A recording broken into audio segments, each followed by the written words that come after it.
Guys आज चाहिँ म निम्तो खानु गइरहेको छु। यस्तो बाटोमा आँप भेटेको थिएँ, त्यही भएर आँप खानु पर्यो भनेर यसो आँप खाँदै झरेको आँप नै भुइँमै झरिगयो। साथीहरू हामी चाहिँ नानी म फुपू जाँदैछौँ। यहाँ फुपू हुनुहुन्छ, यहाँ नानी हुनुहुन्छ।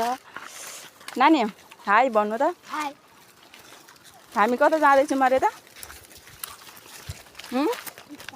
कता उता? के गर्न जाँदैछौँ हामी? है बर्थडे खानु कि बैठक खानु? बर्थडे खानु। अब हामी कति घन्टा लाग्छ जानको लागि, पुग्नुको लागि? 4 घन्टा लाग्छ र? हो, हाम्रो फुपू र नानी चाहिँ अशक्त हुनुहुन्छ। कोसेली टन्नै बोक्नु भएको छ, त्यही भएर यस्तो आँप खाँदै हिँडेको। फुपू के खानु हुँदैछ?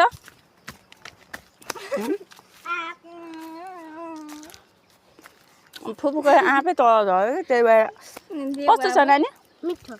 मिठो? आज के को मासुसँग माम खाने हो? सुँगुरको। सुँगुरको माछा खानु हिँडेको है साथीहरू। आँप अलिक खाने बेला भएकै रहेन रहेछ, त्यही भएर तितो छ है साथीहरू, तितो छ। बाई साथीहरू।